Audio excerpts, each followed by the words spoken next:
Is truth different for each person?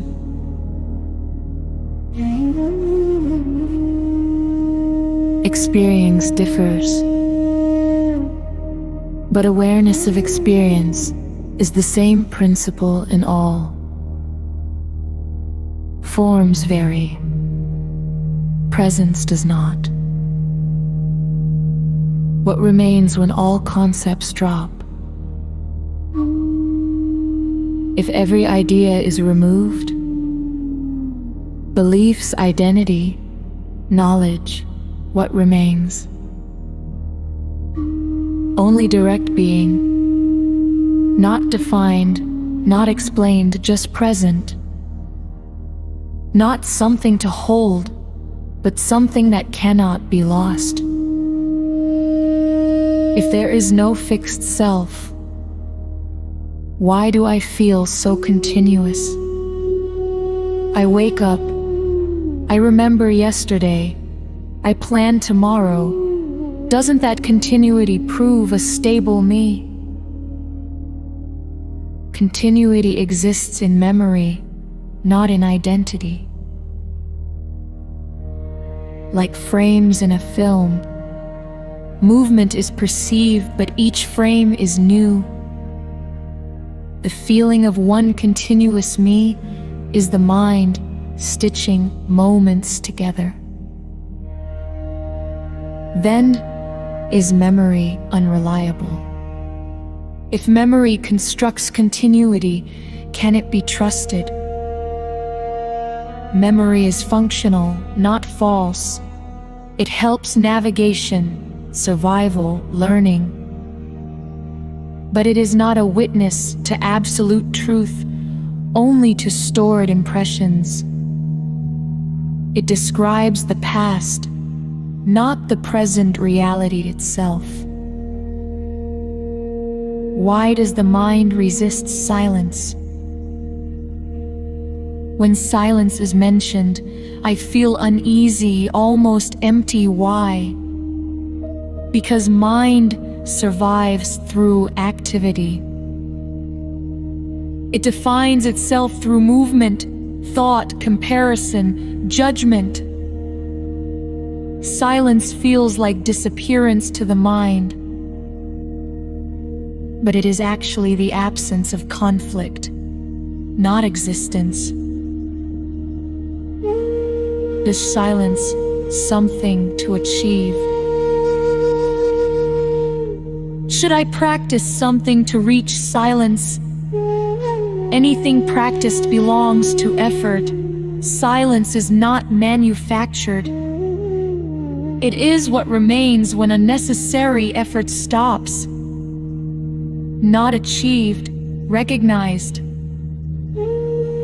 If there is no controller, how do decisions happen? Who decides my actions if there is no inner ruler? Decisions arise from conditions, perception, memory, emotion, environment. Then thought labels it as I chose. Choice appears, but the chooser is inferred afterward. Does this mean free will is an illusion? So is free will just an illusion?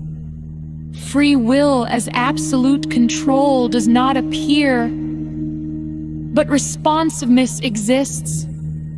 Life moves not as rigid control, nor as chaos, but as unfolding interaction. Then what is responsibility? If control is uncertain, what about responsibility? Responsibility is not punishment, it is awareness in action. When clarity increases, reaction becomes conscious response. Freedom and responsibility are not opposites. They arise together in awareness. Why do humans suffer from comparison? Why do people constantly compare themselves to others? Because the mind builds identity through measurement. Stronger, weaker, successful, failed. Comparison sustains the illusion of a separate self. Without comparison, there is simply being. Can love exist without identity? If identity dissolves, does love still exist? Love is not dependent on identity. Identity limits love to mine and yours. When separation softens, love is no longer directed, it becomes presence itself. If every idea is removed, believes identity in each moment, no arrival, only seeing. Then what is the purpose of life? If nothing is fixed, what is the purpose of existence? Purpose is a structure created by thought. Life does not acquire justification to unfold. It is not a problem needing solution. It is an expression being lived. Beyond thought, the dialogue of silence. If episode cheer, death, and dissolution. Is episode cheer, death, and dissolution. If there is no permanent self, then what actually dies?